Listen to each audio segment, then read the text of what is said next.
तो hi guys, welcome back with the session जिसमें आज हम लोग 6 अप्रैल के द हिंदू न्यूज़पेपर का एनालिसिस करेंगे। तो ये वीडियो थोड़ा लेट आएगा, reason being because of some classes I am bit busy, that's why ये वीडियो थोड़ा सा लेट आने वाला है। Okay, so here we start the analysis, today's newspaper analysis. So the first news, it's about कि आज election day है। आज तमिलनाडु, पुडुचेरी एंड केरला में, आज तीनों स्टेट्स में, मतलब दोनों स्टेट्स केरला और तमिलनाडु और साथ साथ एक यूनियन टेरिटरी पुडुचेरी में एक ही फेज में तीनों जगह पर इलेक्शन हो जाएंगे, सारी सीट्स पर। फेज सिर्फ वेस्ट बंगाल और असम में था, बाकी कहीं पर भी फेजेस नहीं थे। एक ही फेज में सारे इलेक्शन होने वाले हैं। Okay, so now we move further. So the second news, it's about कि what happened. Bombay high court ने फाइनली ऑर्डर दे दिया है। बॉम्बे हाई कोर्ट ने फाइनली बोल दिया है टू दी सीबीआई कि आप इंक्वायरी कर सकते हैं परमबीर सिंह के केस में। परमबीर सिंह के केस मतलब परमबीर सिंह ने जो लेटर लिखा था टू दी चीफ मिनिस्टर, कि जो हमारे होम मिनिस्टर है, महाराष्ट्र के होम मिनिस्टर है अनिल देशमुख, उनके ऊपर एलिगेशन लगाए थे कि वो पुश करते हैं और फोर्स करते हैं बेसिकली महाराष्ट्र के मुंबई पुलिस को कि वो लोग एक तरीके से एक्सटॉर्ट करें money from the bar and restaurants. Okay, उनको एक टास्क दिया जाता था कि आप एक महीने के अंदर 100 करोड़ रुपीस कलेक्ट करके आए, कैसे भी करके आए, अब वो आपके ऊपर है। ओके, तो उसके ऊपर अब सीबीआई इंक्वायरी होने वाली है। तो फाइनली अनिल देशमुख के ऊपर जैसे ही हाईकोर्ट ने ऑर्डर दिया कि सीबीआई की इंक्वायरी होगी, अनिल देशमुख ने रिजाइन कर दिया। This person has been resign from the post of Maharashtra home minister.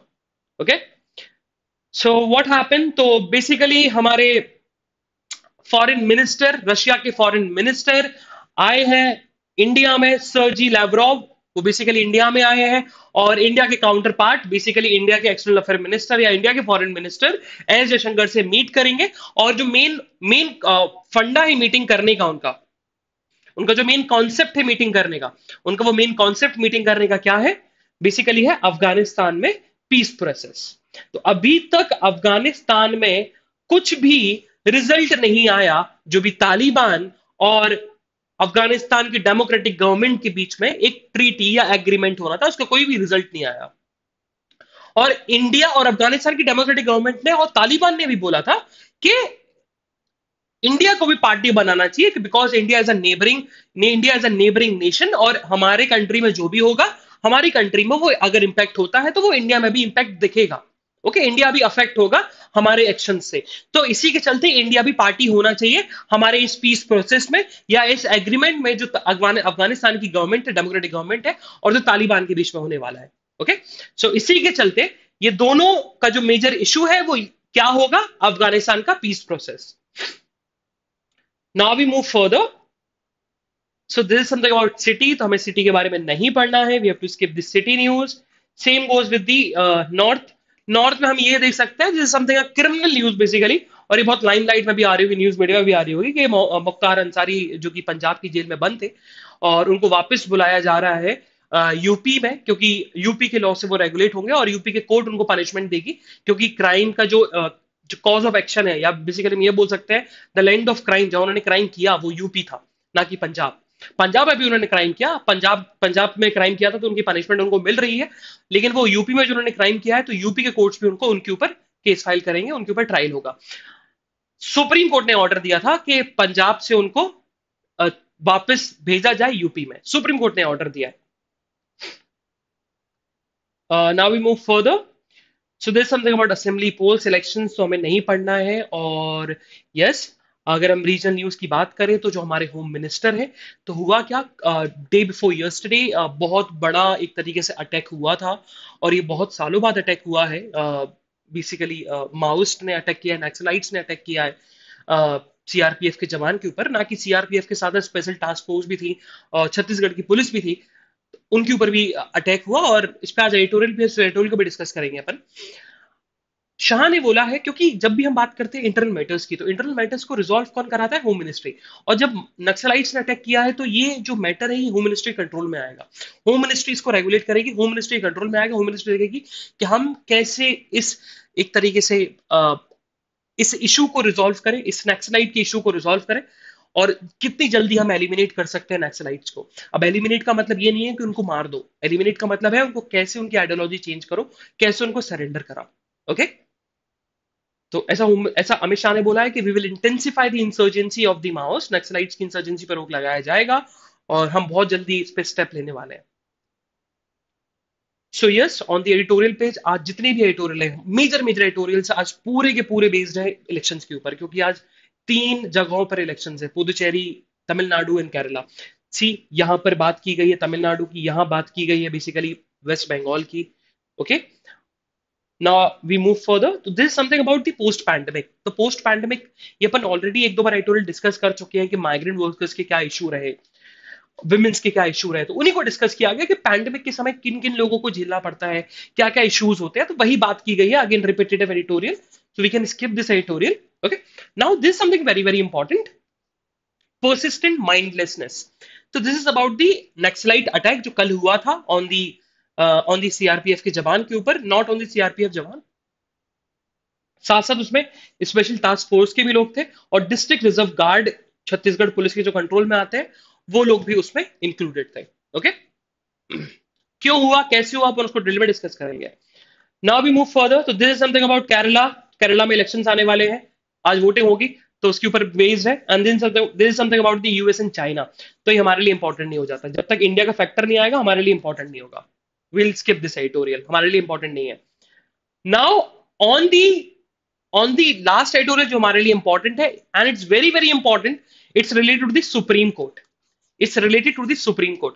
तो इस सुप्रीम कोर्ट से रिलेटेड न्यूज है, इसको हम डिटेल में डिस्कस करेंगे। And it's about the virtual meeting, and it's about the virtual meeting. Okay, इसको हम डिटेल में डिस्कस करने वाले हैं। So now we move to our first editorial. So it's about the persistent mindlessness।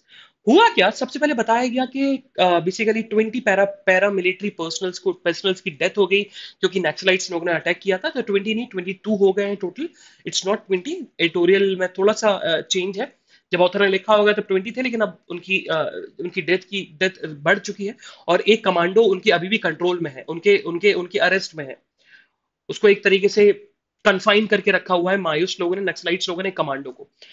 अब बताया गया कि जब अटैक हुआ 22 पैरामिलिट्री पर्सनल्स की डेथ हो गई, तो अकेले सीआरपीएफ के पर्सनल्स नहीं थे, उसमें स्पेशल टास्क फोर्स के भी पर्सनल्स थे, उसमें आपके district reserve guard of the Chhattisgarh police के भी पर्सनल्स थे।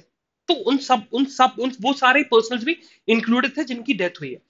अब इतने सारे लोगों के पर्सनल्स थे, इतनी ज्यादा हमारे पास स्ट्रेंथ थी, हमारे पास इतनी ज्यादा हमारे पास अपने आप को सेफ गार्ड करने के लिए लोग थे, तब भी हम अपने आप को डिफेंड नहीं कर पाए। ये सबसे बड़ा इशू है। अब ये इशू क्यों है ये अपन पढ़ेंगे, ये इशू ऐसा क्यों आया, क्यों ये लोग डिफेंड नहीं कर पाए। हुआ क्या, ये अटैक इसी वजह से हुआ क्योंकि एक रोड बननी थी, एक रोड कंस्ट्रक्शन होना था बेसिकली, सिलगर जागरगोंडा एक रीजन है, सिलगर जागरगोंडा एक रीजन है साउथ छत्तीसगढ़ में, वहां पर रोड कंस्ट्रक्शन हो रहा था। उसको माओस ने बहुत ज्यादा प्रोटेस्ट किया था कि वहां रोड मत बनाओ। ओके, वहां रोड मत बनाओ, क्योंकि अगर वहां रोड कनेक्टिविटी बन गई तो वहां पर एक तरीके से जो बेस है माओस्ट का, नक्सलाइट्स का, वो बेस खत्म हो जाएगा। ओके, इसी के चलते उस रोड कंस्ट्रक्शन को रोकने के लिए अटैक किया गया पैरामिलिट्री पर्सनल्स के ऊपर। अब ऑथर ने बताया कि यही रीजन है, because of the lack of road and because of the lack of telecommunication infrastructure, ये सारे अटैक्स करते हैं नक्सलाइट्स। अगर छत्तीसगढ़ में, अगर सदर्न छत्तीसगढ़ में, क्योंकि हम बात करें तो 1997 से 1970 से ये माओइज्म चल रहा है, नक्सलाइट्स अटैक हो रहे हैं। लेकिन जब हम बात करते हैं अटैक्स की, नक्सलाइट्स कब बहुत ज्यादा पावरफुल हो गए, तो इट्स अराउंड 2004 में बहुत ज्यादा पावरफुल हुए थे। लेकिन 2004 के बाद 2010 तक बहुत ज्यादा एक्टिव रहे नक्सलाइट्स, लेकिन उसके बाद वो धीरे धीरे डिक्रीज होने लगे, धीरे धीरे उनके जो एरिया थे वो एरियाज भी डिक्रीज होने लगे। पहले वो आंध्र प्रदेश, महाराष्ट्र, उड़ीसा, छत्तीसगढ़, वेस्ट बंगाल, तमिलनाडु, कर्नाटका, इन सारे रीजन्स में हुआ करते थे जहां पर एक तरीके से फॉरेस्ट एरिया ज्यादा है। लेकिन बड़े बड़े जो उनके इंपॉर्टेंट लीडर्स थे, जो उनको लीड करते थे, माओस को जो लीड करते थे, ट्राइबल्स को जो लीड करते थे, वो लोग, उनकी डेथ हो गई, या फिर कुछ लोगों को अरेस्ट कर लिया गया, या कुछ लोगों ने सरेंडर कर दिया। तो धीरे धीरे जो नक्सलाइट्स थे वो धीरे धीरे डिक्रीज होने लगे, उनका अटैक और इनकी एक्टिवनेस डिक्रीज होने लगी। लेकिन अभी भी वो सदर्न छत्तीसगढ़ रीजन में, जहां पर बक्सर एरिया आता है, वहां पर बहुत ज्यादा एक्टिव है, बहुत ज्यादा एक्टिव है। तो इसमें हम देखें तो छत्तीसगढ़ गवर्नमेंट ने कोई ऐसा काम नहीं किया। अगर छत्तीसगढ़ गवर्नमेंट रोड कनेक्टिविटी या टेलीकम्युनिकेशन इंफ्रास्ट्रक्चर बिल्डअप करती तो यहां पर नक्सलाइट्स होते ही नहीं। क्योंकि अभी जो अटैक हुए 20 पैरामिलिट्री पर्सनल्स के ऊपर, ये टेराइन में हुए। तो टेराइन बेसिकली हम बोलते हैं बीहड़ एरिया। तो बीहड़ एरिया में हुआ। अगर बीहड़ एरिया में अगर रोड कनेक्टिविटी होती, टेलीकम्युनिकेशन इंफ्रास्ट्रक्चर होता, तो ये अटैक होता ही नहीं, या फिर अटैक होता तो हम इजीली काउंटर कर सकते थे, हमारे इतना ज्यादा लॉस नहीं होता, हमारे पैरामिलिट्री पर्सनल्स की लाइफ नहीं जाती। ओके, सो ऑथर ने सबसे पहले यही बताया कि अगर किसी को वर्क करना है, अगर किसी को समझना है कि कौन वर्क करेगा, किसका किसका फोकस होना चाहिए, तो सेंट्रल गवर्नमेंट के साथ साथ, मतलब होम मिनिस्ट्री के साथ साथ, ये रिस्पॉन्सिबिलिटी स्टेट गवर्नमेंट की भी बनती है, छत्तीसगढ़ गवर्नमेंट की भी बनती है कि छत्तीसगढ़ गवर्नमेंट स्टेप ले, वहां पर रोड कनेक्टिविटी और टेलीकम्युनिकेशन पहुंचाए। क्योंकि टेराइन में उन्होंने बेसिकली अपना बेस बना लिया है, और वहां पर वो रहते हैं, और वहां पर वो बहुत ज्यादा एक्टिव है। ओके, इसी के चलते उन एक्टिवनेस को खत्म करने के लिए, उस माओइज्म को खत्म करने के लिए, हमें रोड कनेक्टिविटी और इंफ्रास्ट्रक्चर प्रोजेक्ट बनाना पड़ेगा, और इसकी रिस्पॉन्सिबिलिटी सबसे ज्यादा छत्तीसगढ़ गवर्नमेंट की है, उसके साथ साथ होम मिनिस्ट्री की है। Okay, so now we move further, one more report, one more thing, if you want to write it down, के 2010 में, 2010 से हम कैलकुलेट करेंगे तो अराउंड 176 सीआरपीएफ पर्सनल की डेथ हो चुकी है। 2010 में एक अटैक हुआ था, बहुत बड़ा अटैक हुआ था, जिसमें 76 सीआरपीएफ पर्सनल की डेथ हुई थी, और अभी हम बात करेंगे तो वन टोटल 175 हो चुके हैं। ओके, सो इस नंबर को अगर हमने कंट्रोल किया है, तो वो होम मिनिस्ट्री का है। लेकिन अगर छत्तीसगढ़ गवर्नमेंट, छत्तीसगढ़ की स्टेट गवर्नमेंट अगर इसमें कुछ इन्वॉल्वमेंट दिखाती, तो शायद ये नंबर इतने इंक्रीज होते ही नहीं। ओके, और नक्सलाइट्स और जो माओइस्ट है वो शायद कम हो जाते, या तो उनको सरेंडर किया कर, उनको या तो उनको अरेस्ट किया जाता, या तो उनको सरेंडर कराया जाता। Okay, now we move further. तो this is something about peace and unhindered justice. तो it's about the supreme court की वर्चुअल मीटिंग। अब ऑथर ने सबसे पहले एक एक एक सेंटेंस से स्टार्ट किया है आर्टिकल, एडिटोरियल बेसिकली, कि ये बहुत आयरॉनिक है कि वर्चुअल मीटिंग और एक्सेस टू जस्टिस ये लॉकडाउन की सिचुएशन में बहुत ज्यादा सक्सेसफुल रहा, because of the virtual meeting. क्योंकि वर्चुअल मीटिंग हुई, वर्चुअल मीटिंग की वजह से सुप्रीम कोर्ट एक्टिव रहा, बहुत ज्यादा एक्टिव रहा, बहुत सारे केसेस को डील किया, जिसके चलते एक्सेस टू जस्टिस बहुत ज्यादा मिला है पब्लिक को। क्योंकि पब्लिक पहले डरती थी सुप्रीम कोर्ट जाने में, क्योंकि बहुत सारे रीजन हुआ करते थे। अगर एक रिपोर्ट ऑथर ने दी है इसमें, ऑथर ने बताया कि जब हम बात करते हैं पंजाब और हरियाणा की, तो पंजाब और हरियाणा, अगर हम कंट्री की पॉपुलेशन की बात करें, और पंजाब और हरियाणा में only 5% of the total population रहती है। वहीं हम बात करें total number of cases in the supreme court, Punjab और हरियाणा से अराउंड 16 या 17% टू 18% ऑफ दी केसेस आते हैं पंजाब और हरियाणा से, और वहीं पॉपुलेशन जो है कितनी है, पंजाब और हरियाणा में 5%। वहीं हम बात करते हैं आंध्र प्रदेश की, वहीं बात करते हैं बिहार की, वहीं बात करते हैं वेस्ट बंगाल की, जहां पर कंट्री की पॉपुलेशन बहुत ज्यादा है। मतलब अगर हम 24%, around 24%, 24% of the population country की उन तीन स्टेट्स में रहती है। ओके, लेकिन सुप्रीम कोर्ट में सिर्फ कितने केसेस आते हैं उन उन स्टेट से, उन तीन स्टेट से, ओनली 10%। और वहीं पंजाब और हरियाणा में, जहां 5% पॉपुलेशन है पूरे इंडियन पॉपुलेशन की, वहां से केसेस आते हैं 18%। तो ये जो फंडा है, ये है ज्योग्राफिकल लोकेशन की वजह से। क्योंकि ज्योग्राफिकल लोकेशन की वजह से कोई सुप्रीम कोर्ट नहीं आना चाहता, अगर उसको जस्टिस डिलीवर नहीं होता, तो वो रहता है कि सुप्रीम, एक तो सुप्रीम कोर्ट जाए, इतना दूर है, इतना पैसा खर्च हो, और ये कंफर्म भी नहीं है शायद जस्टिस मिले कि नहीं मिले। दूसरा रीजन जो होता है वो होता है कि अगर कोई नया पर्सन सुप्रीम कोर्ट में जाता है, तो उसको दिल्ली का लॉयर हायर करना पड़ता है, और उसको नहीं पता कि दिल्ली का लॉयर कैसा होगा, कितनी फी लेगा। ओके, ये दो इशू बहुत मेजर इशू थे, लेकिन इस दो मेजर इशू को काउंटर किया वर्चुअल मीटिंग ने। कैसे? पहला जो इशू था, पहला इशू क्या था कि बहुत सारे स्टेट्स के लोग नहीं आ पा रहे थे because of the geographical restriction. लेकिन उस रिस्ट्रिक्शन को हटाया वर्चुअल मीटिंग ने, क्योंकि वर्चुअल मीटिंग में कोई ज्योग्राफिकल रिस्ट्रिक्शन नहीं होती, कोई केरला से भी अपनी प्रोसीडिंग्स कर सकता है। ओके, तो ज्योग्राफिकल लोकेशन का वो उसको हमने काउंटर किया। दूसरी चीज हमने वर्चुअल मीटिंग से जो काउंटर करी, वो हमने काउंटर करी व्हाट, जो हमारी इंपॉर्टेंट इंपॉर्टेंट चीज थी, इट्स अबाउट दी लॉयर्स, के दिल्ली के लॉयर्स। अब कोई भी पर्सन किसी भी रीजन का हो, वो वही लॉयर को अपॉइंट कर सकता है जो उसने लोअर कोर्ट में, जो उसके लोअर कोर्ट में एडवोकेट होगा, या वो अपने रीजन के एडवोकेट को अपॉइंट कर सकता है ना, अपॉइंट कर सकता है कि हमारे केस को आप डील करो। तो एक एक तरीके से सेटिस्फेक्शन मिलेगा पार्टी को भी, जो केस की पार्टी है, जिसने लॉयर को हायर किया है, इसको इसको इसको सेटिस्फेक्शन मिलेगा कि हमने अपने रीजन के लॉयर को ही हायर किया और हमने दिल्ली के लॉयर को हायर नहीं किया, तो एक तरीके से एक ट्रस्ट क्रिएट होगा ऑन दी लॉयर्स। ओके, अब हम बात करते हैं थोड़े कॉन्स्टिट्यूशनल बैकग्राउंड की। तो जब कॉन्स्टिट्यूंट असेंबली कॉन्स्टिट्यूशन बना रही थी, तो उनके पास ये इशू था कि आप एक सुप्रीम कोर्ट बना रहे हो दिल्ली में, और इंडिया में इतने सारे स्टेट्स हैं और इंडिया इतना बड़ा है, इतनी ज्यादा पॉपुलेशन के साथ है, कैसे एक सुप्रीम कोर्ट डील करेगा। तो इसमें बी आर अम्बेडकर खड़े हुए, तो बी आर अम्बेडकर ने बोला था कि अपेक्स कोर्ट होना चाहिए, और वो अपेक्स कोर्ट पब्लिक के माइंड में उसका ट्रस्ट क्रिएट होना चाहिए कि अगर हमारे पास कोई फाइनल अथॉरिटी है जो हमें जस्टिस दे सकती है, वो है सुप्रीम कोर्ट। तो एक ही सुप्रीम कोर्ट होना चाहिए। फिर बी आर अम्बेडकर को इशू समझ में आया कि नहीं भाई, ज्योग्राफिकल लोकेशन ज्यादा है, पॉपुलेशन ज्यादा है, डिस्टेंस ज्यादा हो जाएगा, लोग जस्टिस एक्सेस करने नहीं आएंगे, लोगों को डर होगा कि जस्टिस मिलेगा कि नहीं मिलेगा, क्योंकि दिल्ली का कल्चर अलग है, हमारे यहाँ का कल्चर अलग है। इसी के चलते उन लोगों ने, कॉन्स्टिट्यूंट असेंबली ने कॉन्स्टिट्यूशन में पावर दी थी चीफ जस्टिस ऑफ इंडिया को कि वो बेंचेस सेटअप कर सकते हैं सुप्रीम कोर्ट की, जहां चाहे कहीं पर भी।